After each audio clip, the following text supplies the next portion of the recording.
Bismillahirrahmanirrahim. Assalamualaikum warahmatullahi wabarakatuh.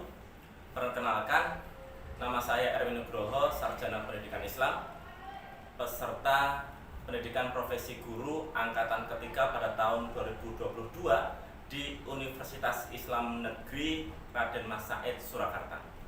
Pada kesempatan kali ini, saya akan melakukan praktek pembelajaran, praktek mengajar di kelas yang kebetulan yang akan saya lakukan di SMA Al-Islam 1 Surakarta dengan materi ekonomi Islam.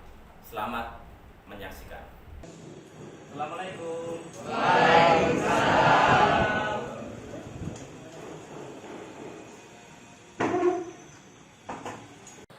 Baik, silakan salah satu untuk memimpin doa. Pertanyaan berat untuk mengawali kegiatan pelajaran pagi ini, berdoa mulai. A'udzubillahiminasyaitonirrajim. Bismillahirrahmanirrahim.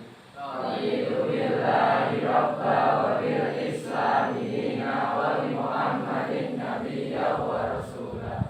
Rabbi zidni ilma warzuqni fahma. Baik anak-anakku semuanya, bagaimana kabarnya hari ini? Baik. Sehat semuanya? Sehat. Sebelum kita mulai pelajaran, Bapak akan mengabsen terlebih dahulu. Adakah yang tidak hadir? Siapa? Zahar, lalu? Zaki Adiatma. Zahar kenapa Zahar? Sakit. Kemudian Zaki Adiatma kenapa? Sakit. Sudah dijawab belum? Sudah. Ya, semoga cepat sembuh ya. Dan kita yang sehat tetap menjaga kesehatan. Baik, ini sudah selesai. Seperti yang sudah kita sampaikan yang pelajaran yang dahulu, yaitu tentang khutbah, tabligh dan dakwah. Ada yang masih ingat apa itu khutbah? Saya, Pak. Ya, silakan. Khutbah adalah menyampaikan pesan tentang takwa sesuai dengan perintah Allah Subhanahu wa taala. Ya, menyampaikan perintah Allah tentang ketakwaan. Lalu bagi yang melakukan khutbah itu disebut apa? Khotib. Apa? Khotib. Ya, pintar sekali. Baiklah, itu sudah kita untuk pelajaran yang terlebih dahulu kita mereview kemarin. Maka untuk pada kesempatan kali ini kita akan belajar tentang perekonomian Islam. Jadi kita akan ke bab selanjutnya yaitu tentang perekonomian Islam.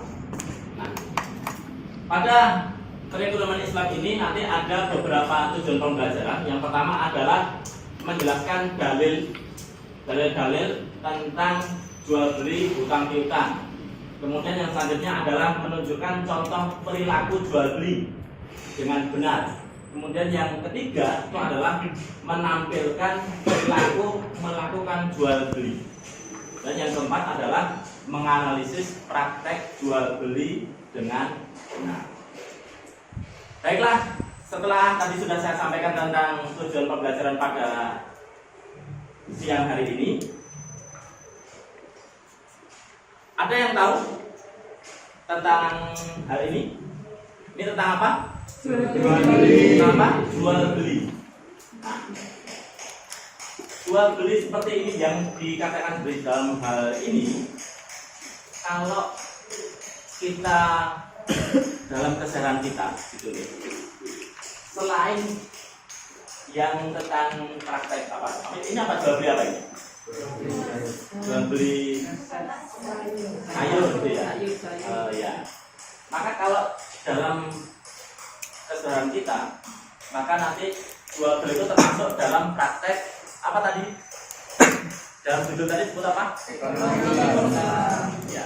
Jadi ekonomi Islam tadi sebenarnya adalah salah satunya adalah tentang jual beli, karena memang banyak sekali tentang ekonomi yang berasaskan tentang Islam.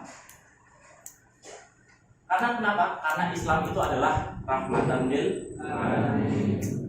rahmatan lil alamin, semua diatur di dalam Islam.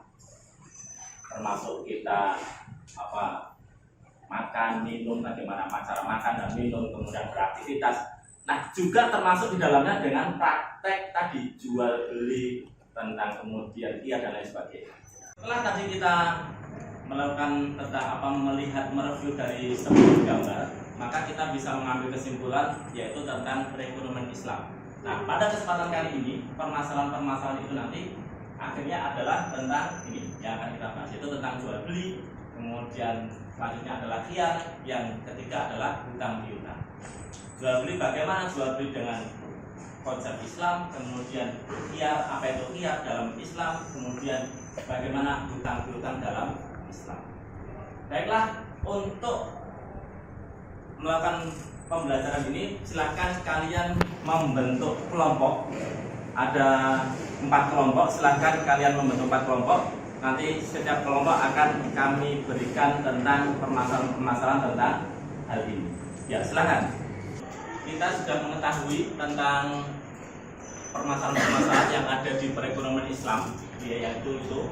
Maka silahkan, ini nanti karena sudah di kelompok ini ya, ini akan saya kasihkan LKPD yang nanti kalian akan tulis di sini hasil dari diskusi kalian. Ini satu-satu ya. Ya. Ini sudah dapat kelompok semuanya, jadi silahkan masing-masing kelompok membahas tadi tentang tema-tema dan permasalahan yang sudah dibahas yang tadi ya. Jadi silahkan apabila ada pertanyaan nanti silahkan bertanya, atau ada yang kesulitan nanti silahkan bertanya dengan saya. Coba silahkan.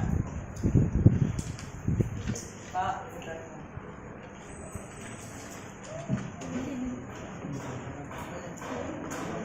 Gimana?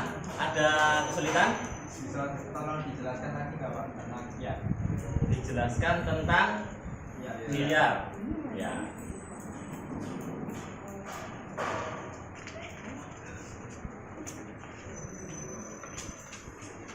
Ya, jadi khiyar ini ada 3 ya. Khiyar itu adalah memilih untuk meneruskan atau menunda jual. Jadi sebelum kita melakukan transaksi, maka ada yang namanya khiyar. Ada dalam Islam itu untuk memilih, yaitu memending. Jadi enggak jual belinya, jadi enggak untuk membeli. Itu namanya khiyar. Terima kasih Pak. Ya.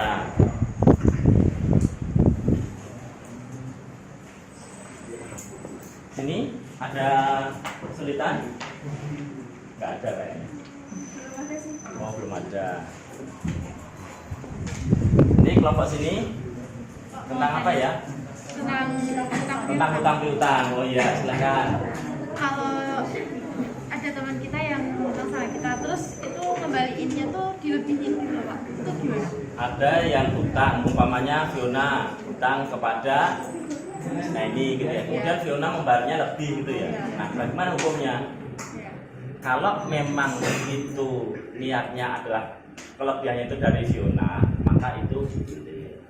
Tapi kalau yang minta melebihkannya adalah yang menghutangi atau isnaininya, maka itu tidak boleh. Itu ya. Ya, silakan. Ya.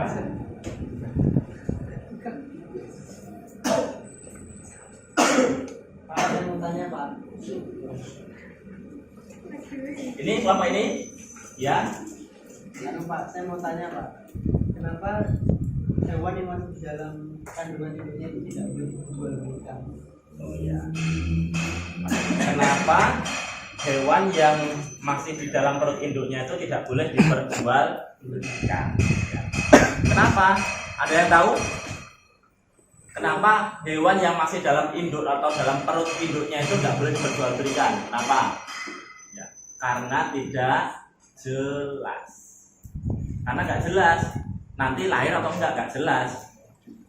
Apakah nanti yakin nanti yang keluar itu masih hidup atau ternyata sudah meninggal, kan nggak jelas. Maka dalam Islam ketidakjelasan atau yang namanya horor itu dilarang. segala sesuatu yang mengandung unsur horor atau ketidakjelasan maka itu tidak boleh. Itu ya. Terima kasih Pak. Ya, sama-sama. Tadi kita sudah melalui tahap diskusi kelompok-kelompok masing-masing. Maka tiba saatnya yaitu untuk menyajikan atau mempresentasikan hasil diskusi kalian. Ya, untuk yang pertama, silakan siapa yang mau presentasi, silakan. Dari kelompok kami, Pak. Ya, silakan kelompok 3, silakan.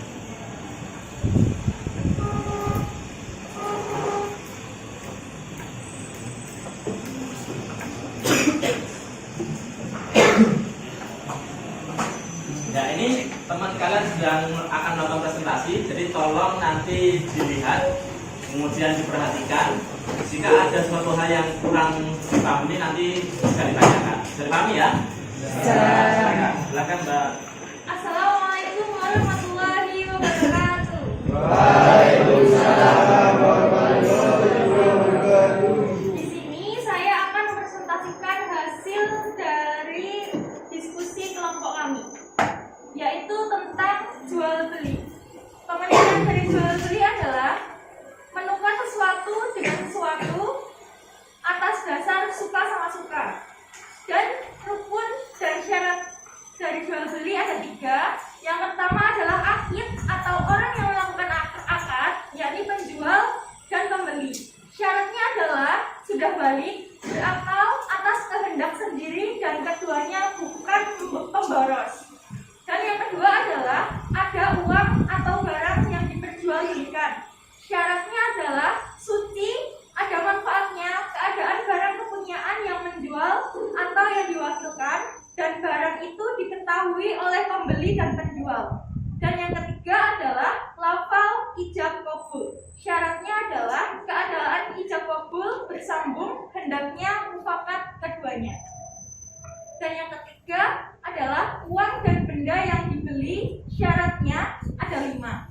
Yang pertama adalah suci, yang kedua ada manfaatnya, yang ketiga barang itu dapat diserahkan, dan keempat barang tersebut merupakan kepunyaan si penjual, kepunyaan yang diwakilkannya atau yang mengusahakannya. Dan yang kelima adalah barang tersebut diketahui oleh penjual dan si pembeli. Yang keempat adalah lafal ijab kabul. Ijab kabul adalah perkataan penjual dan kabul adalah ucapan si pembeli. Yang kelima adalah macam-macam dan contohnya.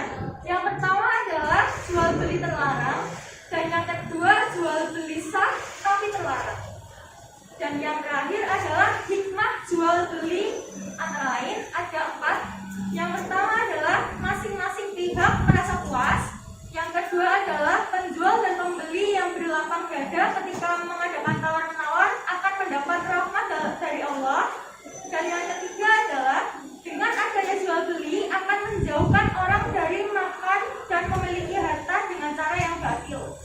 Dan keempat adalah manfaat jual beli untuk nafkah keluarga.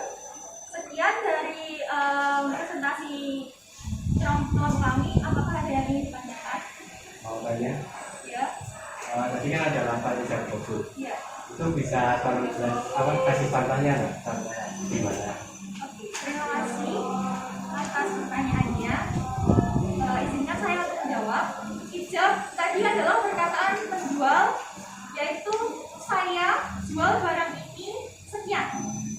Dan kabul adalah ucapan si pembeli, saya terima dengan harga sekian. Sudah paham? Sekian presentasi dari saya. Wassalamualaikum warahmatullahi wabarakatuh. Waalaikumsalam warahmatullahi wabarakatuh.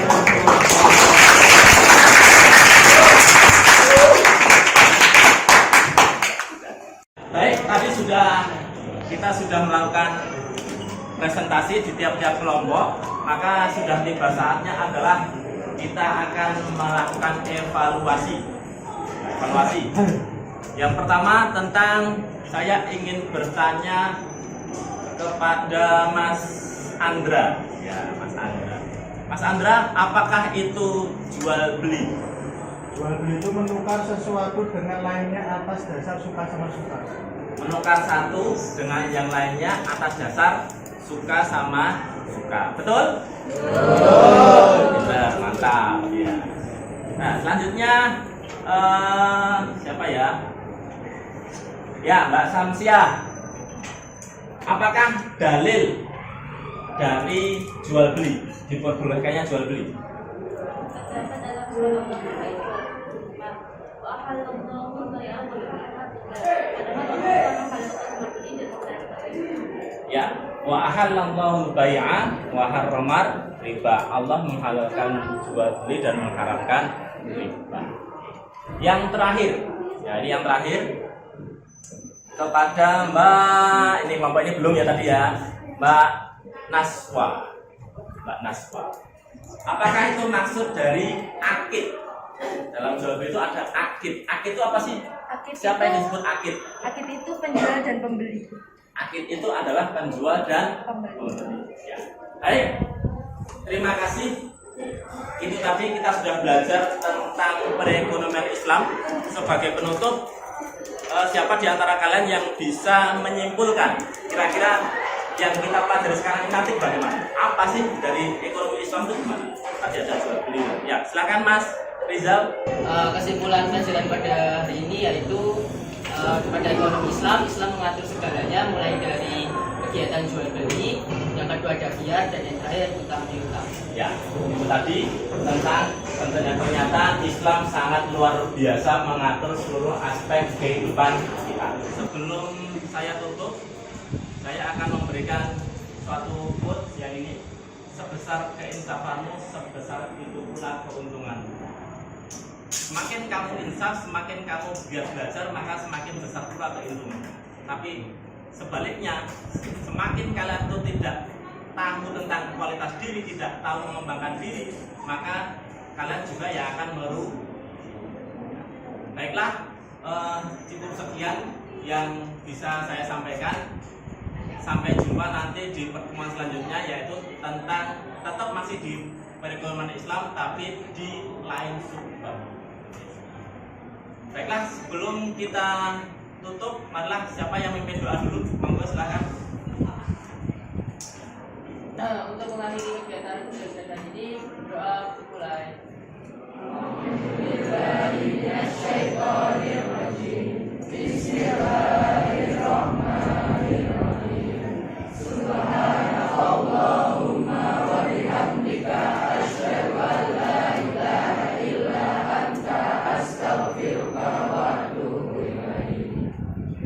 Terima kasih. Dari saya cukup sekian. Jangan lupa tetap belajar, tetap semangat, dan jangan bermalas. Terima kasih. Assalamualaikum warahmatullahi wabarakatuh. Waalaikumsalam warahmatullahi wabarakatuh.